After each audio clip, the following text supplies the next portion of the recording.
2009 പത്തനംതിട്ട ലോക്സഭാ നിയോജക മണ്ഡലം നിലവിൽ വരുന്നത്.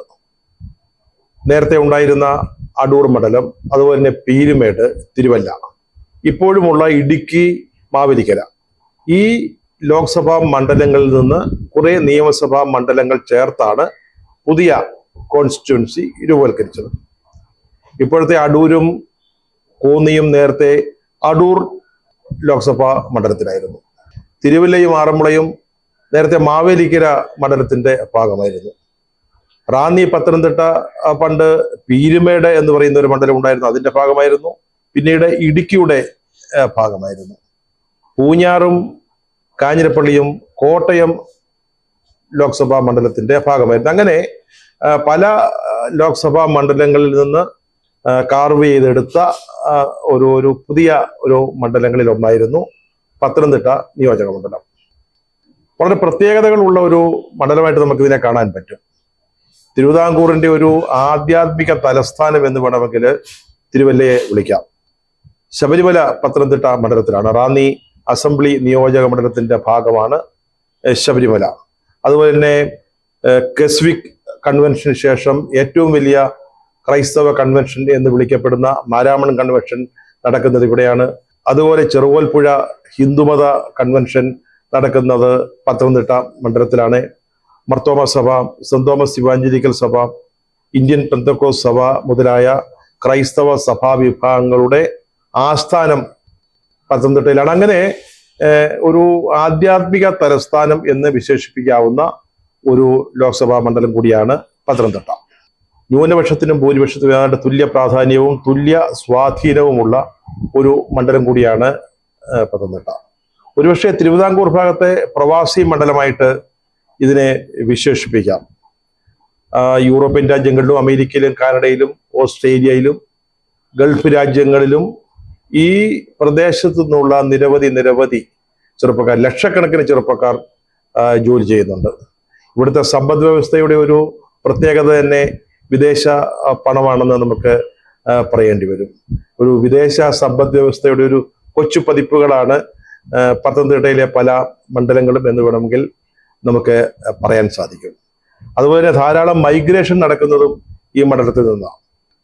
യൂറോപ്യൻ രാജ്യങ്ങളിലേക്കും അമേരിക്കയിലേക്കും കാനഡയിലേക്കും ഓസ്ട്രേലിയയിലേക്കും സ്ഥിരതാമസത്തിന് പോകുന്ന അല്ലെങ്കിൽ കുടിയേറിപ്പോകുന്ന ആളുകൾ, തൊഴിലിന് വേണ്ടി മാത്രം പോകുന്നവരല്ല, കുടിയേറിപ്പോകുന്ന ആളുകളുടെ ഒരു സ്ഥലം കൂടിയാണ് പത്തനംതിട്ട മണ്ഡലം. ശബരിമല പ്രക്ഷോഭത്തിന് ശേഷം നടന്ന ലോക്സഭാ തെരഞ്ഞെടുപ്പിൽ BJP വലിയ നേട്ടമുണ്ടാക്കിയ ഒരു മണ്ഡലമായിരുന്നു പത്തനംതിട്ട.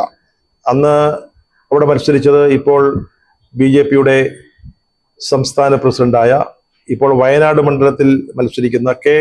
സുരേന്ദ്രനാണ്. അദ്ദേഹം കഴിഞ്ഞ തവണ 2,97,396 വോട്ടുകൾ നേടുകയുണ്ടായി. ഒരുപക്ഷെ ഒരിക്കലും പ്രതീക്ഷിക്കാത്ത രീതിയിൽ 3-ാം സ്ഥാനത്തെ വന്നുള്ളൂവെങ്കിൽ പോലും ഒരു വലിയ മുന്നേറ്റം ഉണ്ടാക്കാൻ BJPക്ക് സാധിച്ച ഒരു മണ്ഡലമായിരുന്നു അത്. അതുകൊണ്ട് തന്നെ ഇത്തവണ ഈ മണ്ഡലത്തിൽ മത്സരിക്കാൻ പലർക്കും താല്പര്യമുണ്ടായിരുന്നു. കേരള കോൺഗ്രസ്, സെക്കുലർ, ജനപക്ഷം മുതലായ പാർട്ടികളൊക്കെ ഉണ്ടാക്കിയ PC ജോർജ് തെരഞ്ഞെടുപ്പിന് മുമ്പ് പത്തനംതിട്ട മണ്ഡലം ലഭിക്കുമെന്ന പ്രതീക്ഷയിൽ അദ്ദേഹത്തിന്റെ പാർട്ടി പിരിച്ചുവിടുകയും BJPയിൽ ചേരുകയുണ്ടായി. അദ്ദേഹത്തിന്റെ മകൻ ഷോൺ ജോർജും അച്ഛനൊപ്പം BJPയിൽ ചേർന്നതാണ്. പക്ഷേ സ്ഥാനാർത്ഥികളെ പ്രഖ്യാപിച്ചപ്പോൾ PC ജോർജിനോ ഷോണിനോ അവിടെ സ്ഥാനാർത്ഥിത്വം കിട്ടിയില്ല. ഷോണിനെ പിന്നീട് കോട്ടയത്തെ പരിഗണിക്കും എന്ന് പലരും കരുതിയെങ്കിലും PC ജോർജിന്റെ ഒരു ബദ്ധ ശത്രു എന്ന് പറയാവുന്ന തുഷാർ വെള്ളാപ്പള്ളിക്ക്, BDSന്റെ തുഷാർ വെള്ളാപ്പള്ളിക്കാണ് കോട്ടയം സീറ്റ് ലഭിച്ചത്. അതുതന്നെ BJPയിലെ V. മുരളീധരൻ മുതലായ ആളുകൾക്കും പത്തനംതിട്ടയിൽ മത്സരിക്കുന്നതിൽ താല്പര്യം ഉണ്ടായിരുന്നു എന്നാണ് അന്നൊക്കെ കേട്ടിരുന്നത്. അദ്ദേഹം ഇപ്പോൾ ആറ്റിങ്ങലിൽ ആണ് മത്സരിക്കുന്നത്. പക്ഷെ അതിന് പകരം അവിടെ കുറിവീണത് AK ആന്റണിയുടെ മകനും ഈ അടുത്ത കാലത്ത് കോൺഗ്രസ് വിട്ട് BJPയിൽ ചേർന്ന ആളുമായ അനിൽ ആന്റണിക്കാണ്.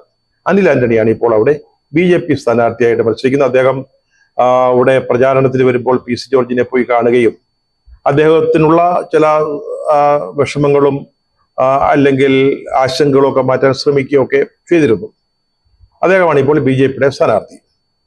കോൺഗ്രസിന്റെ സ്ഥാനാർത്ഥിയായിട്ട് മത്സരിക്കുന്ന കഴിഞ്ഞ 3 തവണയും വിജയിച്ച ഹാട്രിക് പൂർത്തിയാക്കിയ ആന്റോ ആന്റണിയാണ്. ആന്റോ KSUവിൽ തൊട്ട് യൂത്ത് കോൺഗ്രസ് അങ്ങനെ വളർന്നു വന്ന് കോട്ടയം DCC പ്രസിഡന്റ് ആയിരുന്നു. ചെറുപ്പക്കാരുടെ നിരയിലെ ഒരു പ്രമുഖ നേതാവായിരുന്നു. അദ്ദേഹമാണ് കഴിഞ്ഞ 3 തവണയായിട്ട് പത്തനംതിട്ട ലോക്സഭാ മണ്ഡലത്തിൽ നിന്ന് ജയിക്കുന്നത്. അദ്ദേഹം വീണ്ടും മത്സരിക്കുന്നു. അദ്ദേഹത്തെക്കുറിച്ച് ചില അതൃപ്തിയൊക്കെ ഉണ്ടായിരുന്നു. അതായത് ഏതൊരു സ്ഥാനാർത്ഥിയും 3 തവണയാകുമ്പോൾ ചില ആന്റി ഇൻകുംബൻസി ഫാക്ടേഴ്സൊക്കെ ഉണ്ടാകാറുണ്ട്. അതുപോലെയൊക്കെ ഉണ്ടായിരുന്നു. പക്ഷേ തെരഞ്ഞെടുപ്പ് അടുത്തോടെ അദ്ദേഹം അത്തരത്തിലുള്ള പ്രശ്നങ്ങളൊക്കെ പറഞ്ഞു തീർത്ത് വളരെ സജീവമായി വിജയപ്രതീക്ഷയിൽ ഒന്നാമനായി തന്നെ രംഗത്ത് നിൽക്കുകയാണ്. CPMന്റെ സ്ഥാനാർത്ഥിയായിട്ട് രംഗത്തുള്ളത് ഡോക്ടർ തോമസ് ഐസക് ആണ്. അദ്ദേഹത്തിന് കഴിഞ്ഞ തവണ നിയമസഭാ സീറ്റ് ലഭിച്ചിരുന്നില്ല. കഴിഞ്ഞ പിണറായി സർക്കാരിലെ ഏറ്റവും പ്രമുഖരായ 2-3 മന്ത്രിമാരിൽ ഒരാളായിരുന്നു.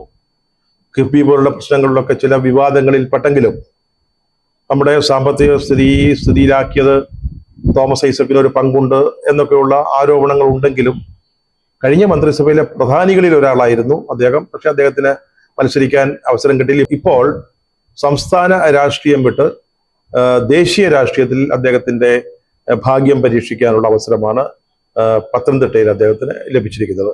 അവിടെ റാന്നിയിൽ നിന്ന് 5 തവണ MLA ആയ രാജു എബ്രഹാം സ്ഥാനാർത്ഥിയാകും എന്ന ചില പ്രതീക്ഷ അവിടുത്തെ പ്രാദേശിക പാർട്ടിക്ക് ഉണ്ടായിരുന്നു.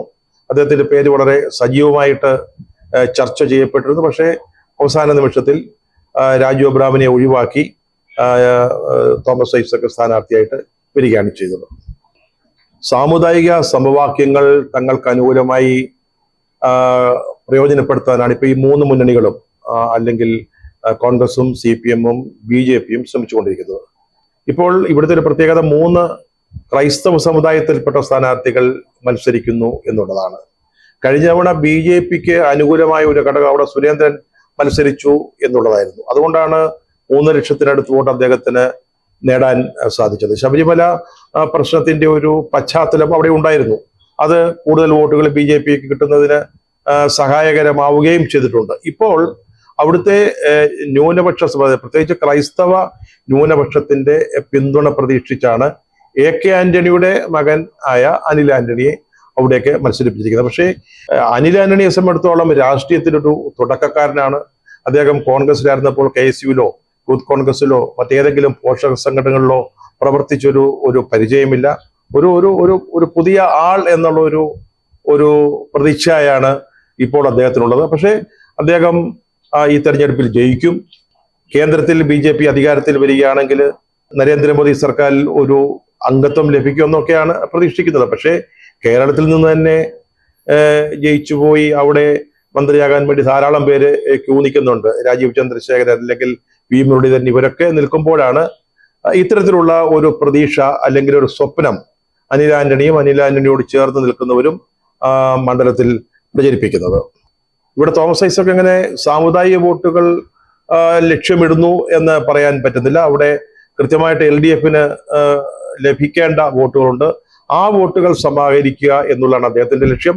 അതേസമയം ആന്റണിക്ക് കഴിഞ്ഞ 3 തെരഞ്ഞെടുപ്പുകളിൽ ലഭിച്ച ക്രൈസ്തവ സമൂഹത്തിന്റെ പിന്തുണ ഇത്തവണയും ലഭിക്കുമെന്ന് UDFും അല്ലെ കോൺഗ്രസും സ്ഥാനാർത്ഥിയും പ്രതീക്ഷിക്കുന്നുണ്ട്. അവിടെ സാധാരണ ക്രൈസ്തവ വിഭാഗങ്ങൾക്ക് പുറമെ പെന്തക്കോസ്റ്റൽ വിഭാഗത്തിലും വലിയ തോതിൽ അവർക്ക് സ്വാധീനമുള്ള ഒരു മണ്ഡലമാണ് പത്തനംതിട്ട. ആ വിഭാഗത്തിലും ആന്റണിക്ക് ഒരു കാര്യമായ സ്വാധീനം ഉണ്ട് എന്നാണ് നമുക്ക് മനസ്സിലാക്കാൻ സാധിക്കുന്നത്.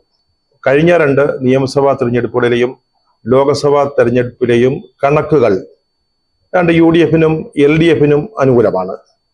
കഴിഞ്ഞ ലോക്സഭാ തെരഞ്ഞെടുപ്പിൽ കോൺഗ്രസ് സ്ഥാനാർത്ഥിയായ ആന്റണിക്ക് 44,243 വോട്ടിന്റെ ഭൂരിപക്ഷമാണ് ലഭിച്ചത്.